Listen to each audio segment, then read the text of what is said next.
Hello YouTube, my name is Mahones, and today I am going to be starting a review series for Ayaka. And I guess more than just a character review, it is also going to be a focus on how much of a difference constellations make in a character.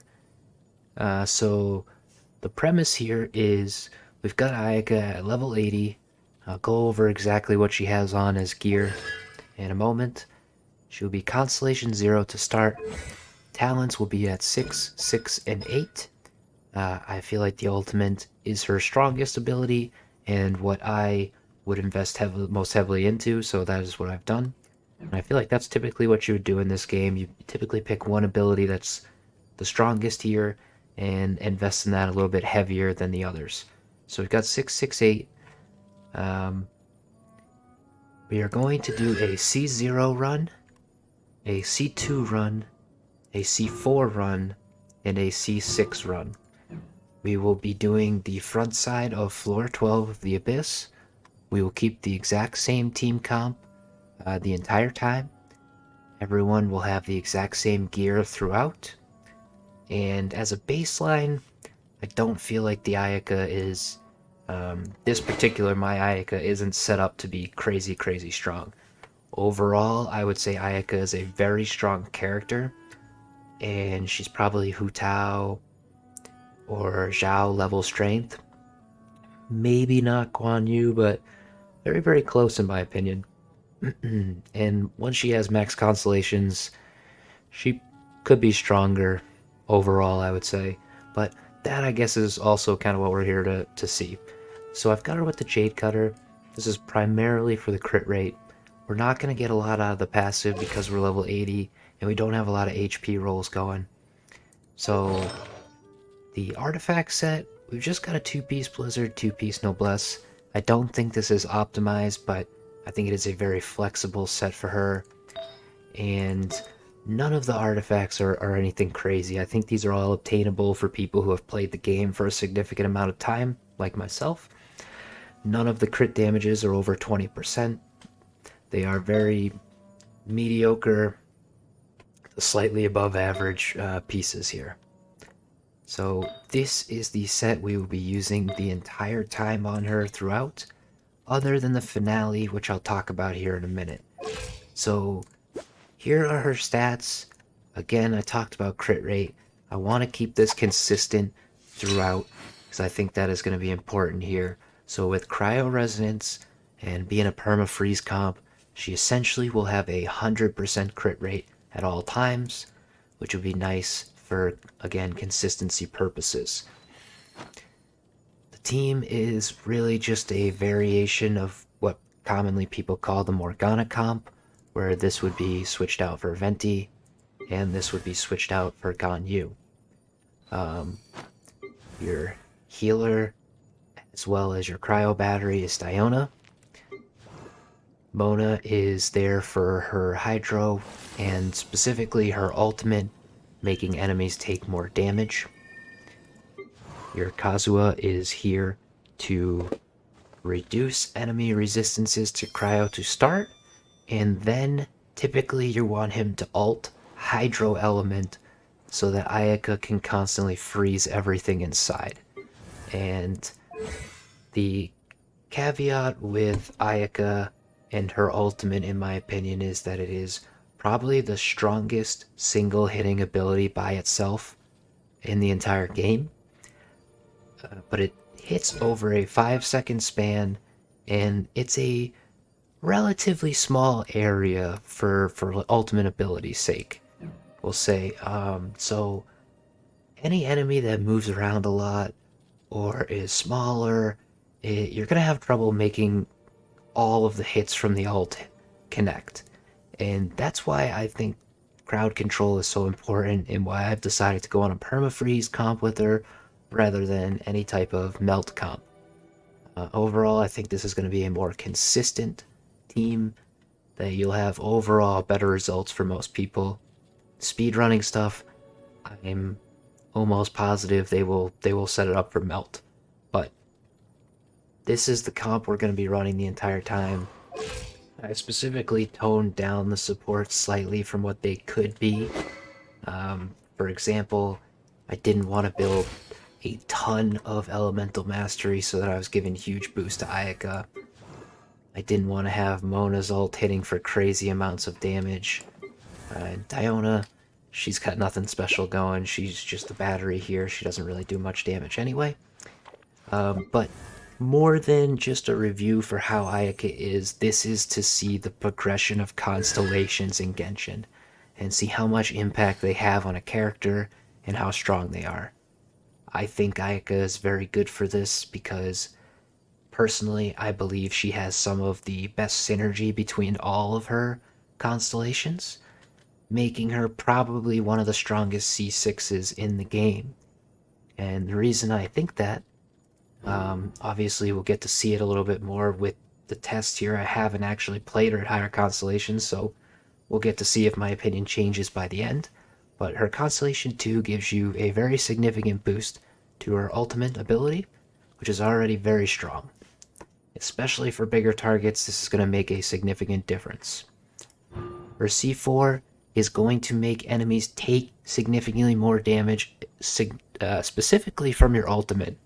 Anytime you hit them with the ult, which is multi-hit, the first hit will make them take 30% more, well, it'll reduce their defenses by 30% for 6 seconds. Your ult lasts for 5 seconds, so that ult is pretty much getting the full duration of this. And then her C6 gives her a mini burst with her charge attack. Her charge attack is a multi-hit ability, and it hits a relatively large area, which you'll see throughout the showcase. And this gives it a 298% damage boost every 10 seconds. So you're just getting like a mini burst pretty much at the same time as your E cooldown for her. So, and then her C3 and C5, those are always nice to have an extra 3 points in the talent levels here. So that'll be the only thing that changes throughout this first video. Will be this intro here, as well as the C0 run. The second video will be the C2, C4, and C6 run. And then there will be a finale in a third video, and that will be, I am going to get her to level 90. I'm going to farm what I think will be a more optimized artifact set for her. And I'm also going to use the new Mist Splitter weapon at level 90 because I feel like that is probably her best in slot weapon. So the goal of the whole thing is really to show the progression of Ayaka with Constellations, and then at the end for the finale, just kind of show what happens when you kind of go above and beyond. You get the extra 10 levels, excuse me, and you also get a more optimized loadout in terms of weapon and artifacts. So if you guys are interested, please stay tuned. This video will just be the C0 run. Everything should be out. To be safe, I'll say 1 week, but in reality, it'll more than likely be 3 days to do the 3 videos here. So stay tuned if you're interested to see how the progression of Constellation affects Ayaka specifically, but Genshin Impact in general. And thanks for watching. Alright, so real quick before we get into the actual run, I want to talk about a few things with Ayaka playstyle. Her talent gives you a boost when you use your E on your normal and charge attack for 6 seconds, so you want to make sure to try and keep that up as much as possible. Additionally, this passive allows you to, when you hit enemies with your dash, you're going to restore 10 stamina, and more importantly, you're going to get an 18% cryo damage bonus. This is nice, but the dash costs 10 stamina just to start, so essentially you want to be really close to an enemy and just tap the dash button, and it'll be like a free dash to reposition, as well as a good way to cancel out of your charge attack. Ayaka has a lot of end lag if you try to wait for her charge attack to finish. The first time you could press another button is as soon as you hear the click from her sword getting put away. So I even tried to do it a little early there. That's the next time you can react. That's about as fast as you can react there. I don't think you can do much faster than that. That's about it. So there are two options typically with that, is you charge attack and jump, or you charge attack and dash. For Ayaka specifically, you're going to use that dash option more because of the second talent. It's going to give you the cryo damage bonus, and it's not going to cost any stamina as long as it's a quick tap and you hit an enemy with it. So those are just a few things I've picked up early playing Ayaka. The other thing, if you're looking for an optimized auto attack chain, while I'm not 100% positive, my assumption would be it's going to be 4 auto attacks, normals, so that normal there would end it. And then you're going to immediately do a charged attack after that 4th normal into your dash. So 1, 2, 3, 4, charge attack, dash. And you want to get that as fast as possible. So 1, 2, 3, 4, charge attack. As soon as that charge attack comes out, you're dashing. You won't see me do that too often. I'm a little bit of an old boomer, we'll just say. So doing that consistently is going to be rough. You'll probably see me do more just charge attack, dash, spam stuff. But if you are looking for an optimized combo, from what I can tell, the 4 normal attacks into charge attack into dash is probably going to be your best option. Especially to make sure that you're keeping up that 18% cryo boost. When the cryo boost is down, or like every other combo, I guess you could do the jump if you like that better, but you do want to keep your 18% bonus wherever you can. But yeah, that's it. I'll see you in the run.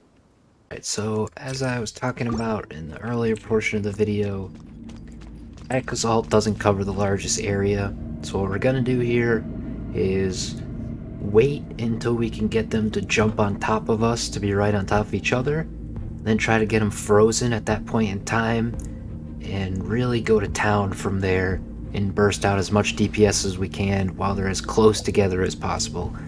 This is especially important for the lower Constellation because you don't get that C2 buff, which I think covers a little more area, but I'm not really sure. We'll have to see that in the second video there.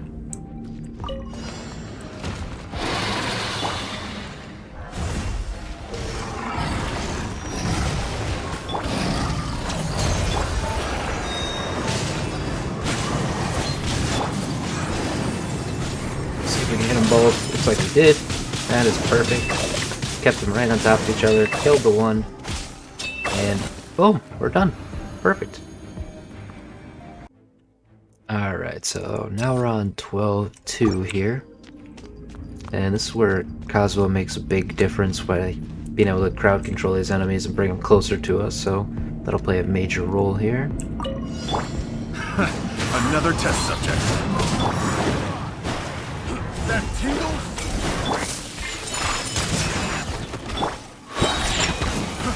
Fry!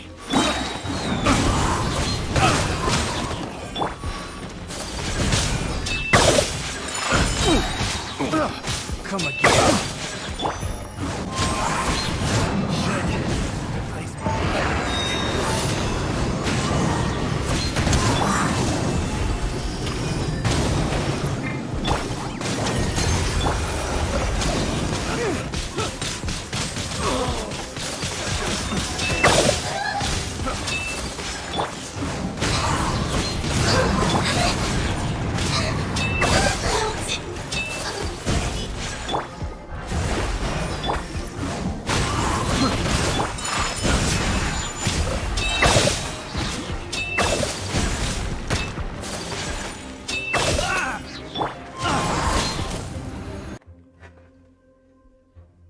Alright, so finally we got 12-3 for the C0 runs here. Behold, the abyss has behind you. Hear the truth. The gifts of grace. Peace be with you.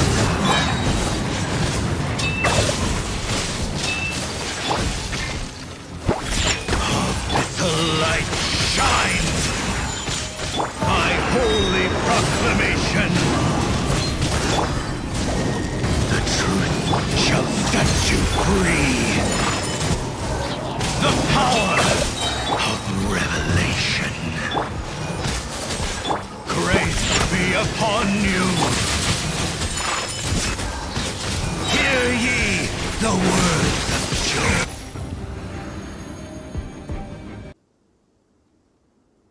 Alright, so one thing I didn't talk about in the intro and explaining how the experiment here is going to work, I am also going to do a run of the Primo Geovishap at the end of every constellation. So C0, C2, C4, C6.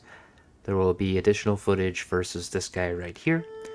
I am going to fish for the Electro skin because I'm not sure if it makes a difference on resistances, so better be safe. I'll probably end up testing it at some point, but just for the video's sake, I will keep them all with the same Electro version. The goal is not to kill him as fast as possible. We are going to do one specific rotation every single time to see the difference in damage. And while there will be a little bit of variable when he moves around and goes a little crazy, it should be a more consistent, easier to see progression than necessarily the Abyss would be. So we're just going to add this at the end. This is the C0 version. And the combo is just going to be a dash in with Ayaka to apply cryo, E with Kazuha to reduce cryo resistance, going to apply Hydro with Mona, then ultimate, then Kazuha ult to swirl the water, and then Ayaka ult, and that's it. We're going to call it from there. But thanks for watching.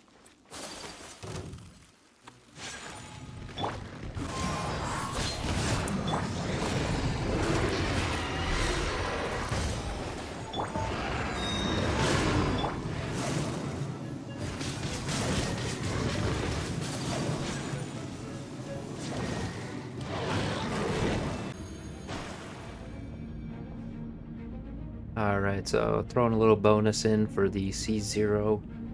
Just gonna do a domain run. I've been farming this domain today for the weapon mats here for the new weapon that came out. And this is the same exact setup we were running in the video the entire time. Nothing has changed. But here you just get to see some of the crowd control and how the team comp works kind of in the world outside of the Abyss, which is very, very strong. Surprise. But just enjoy.